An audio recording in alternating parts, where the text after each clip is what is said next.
Назгүл Төлөмүшова тууралуу эмнелер белгилүү? Мурдагы президент Курманбек Бакиевдин экинчи жубайы Назгүл Төлөмүшова 1976 жылы Жалал-Абадтын Тогуз Туроо районунун Казарман айылында туулган. 5 бир туугандын улуусу болгон. Ал Макмал орус тилдүү орто мектебин 1993 жылы аяктаган.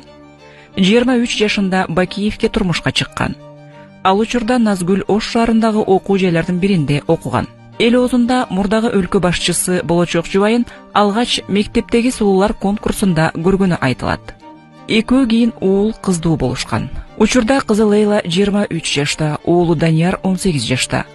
Назгүл Төлөмүшова атасы Муратбек 2022 жылы каза болгондо аны акыркы сапарга узатууга келген. Апасы бурулуш, ал жаш кезинде эле көз жумган. Төлөмүшова жүрөк оорусунан каза тапканы 17 январда белгилүү болду. Сөөгү Минскиден Казарман айылына алып келинет.